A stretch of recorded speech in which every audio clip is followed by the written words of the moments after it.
క్రీస్తునందు ప్రియమైన వారలారా, శుభాలు. ఎలా ఉన్నారు? బాగున్నారా? నిన్నటి దినము ఎలా గడిచింది? ప్రభువుకు మహిమకరంగా జీవించారా? జీవించినట్లయితే ఆయనకు స్తుతులు. లేని ఎడల ఆయన మనల్ని క్షమించునుగాక. నేటి దిన ధ్యానాంశము మార్కు సువార్త 16వ అధ్యాయము 14 నుంచి 20 వచనాలు. మార్కు సువార్త 16వ అధ్యాయం 14 నుంచి 20 వచనాలు. పిమ్మట 11 మంది శిష్యులు భోజనమునకు కూర్చున్నప్పుడు ఆయన వారికి ప్రత్యక్షమై తాను లేచిన తర్వాత తను చూచిన వారి మాట నమ్మనందున వారి అపనమ్మకం నిమిత్తమును హృదయ కాఠిన్యము నిమిత్తమును వారిని గద్దించెను. మరియు మీరు సర్వలోకమునకు వెళ్ళి సర్వ సృష్టికి సువార్తను ప్రకటించుడి. నమ్మి బాప్తిస్మం పొందినవాడు రక్షింపబడును, నమ్మని వానికి శిక్ష విధింపబడును. నమ్మిన వారి వలన ఈ సూచక క్రియలు కనబడను. ఏవనగా, నా నామమున దెయ్యములను వెళ్ళగొట్టెదరు, క్రొత్త భాషలు మాట్లాడెదరు, పాపములను ఎత్తిపట్టుకొందురు, మరణకరమైనది ఏది త్రాగినను అది వారికి హాని చేయదు, రోగుల మీద చేతులుంచినప్పుడు వారు స్వస్థత నొందురని వారితో చెప్పాను. ఇలాగూ ప్రభువైన యేసు వారితో మాట్లాడిన తర్వాత పరలోకమునకు చేర్చుకొనబడి దేవుని కుడిపార్శ్వమున ఆసీనుడాయెను. వారు బయలుదేరి వాక్యమంతటా ప్రకటించిరి.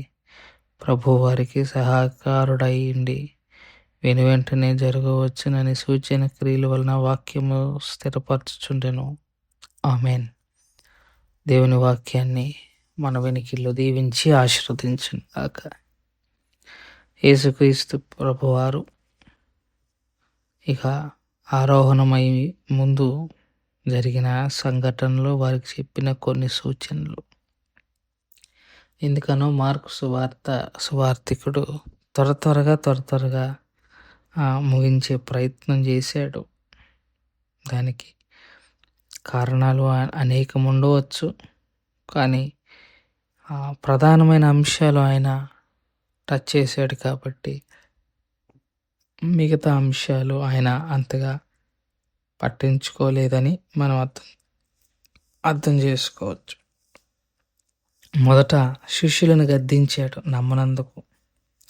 తర్వాత వారికి గ్రేట్ కమిషన్ అనగా ఒక గొప్ప బాధ్యతనిచ్చాడు. అదేంటంటే సర్వలోకానికి వెళ్ళి సువార్త ప్రకటించమని. నమ్మిన వారికి రక్షణ, నమ్మని వారికి శిక్ష అన్న మాటను కూడా వారి ద్వారా చెప్పబడింది. తర్వాత శిష్యులు చేయబోయే ఆశ్చర్య కార్యాల గురించి చెప్పారు. ఇక్కడ చాలామంది పొరపడతారు. నమ్మిన వారి వలన ఈ సూచక క్రియలు కనబడను. ఏలయనగా దెయ్యములు వెళ్ళగొడతారు, కొత్త భాషలు మాట్లాడతారు, పాములను ఎత్తి పట్టుకుంటారు, చేదైనది ఏది తాగినా చచ్చిపోరు. ఇట్లాంటివి శిష్యుల గురించి ప్రస్తావన చేసేవి. అవి ఈ మధ్యకాలంలో చాలాసార్లు చూసాం. కొంతమంది ఈ మాటలు నమ్మి చర్చిల్లో పాములు తీసుకొచ్చి వాటిని పట్టుకొని తిప్పటాలు, ఇట్లాంటి విపరీతమైన పనులు చేశారు. కొంతమంది విషయాలు దాగి తెచ్చారు కూడా. ఇవన్నీ కాస్త వాక్యానుభవం లేనివారు, వాక్యాన్ని సరిగా అర్థం చేసుకోలేని వారు ఈ మాటలు మాట్లాడుతూ ఉంటారు. సో ఇది కేవలం శిష్యుల గురించి చెప్పబడినదే అని చాలామంది వేదాంతవేత్తలు చెప్పిన మాట. శిష్యులు చేశారు ఈ పనులన్నీ, శిష్యుల ద్వారా జరిగింది ఆ పనులన్నీ. సో మరి ఇప్పుడు చాలామంది మనం నమ్మాం. మరి ఇప్పుడు మనం ఏదైనా తాగుదామా, బతుకుతామేమో చూద్దాం. ఏదైనా హానికరమైన తాగితే వాళ్ళు చావరు అన్నారు కదా, ఏమవుదా అన్నారు కదా. ఓ విషయం తాగుదామా, చూద్దాం, ట్రై చేద్దాం. నమ్మాంగా మనం కూడా.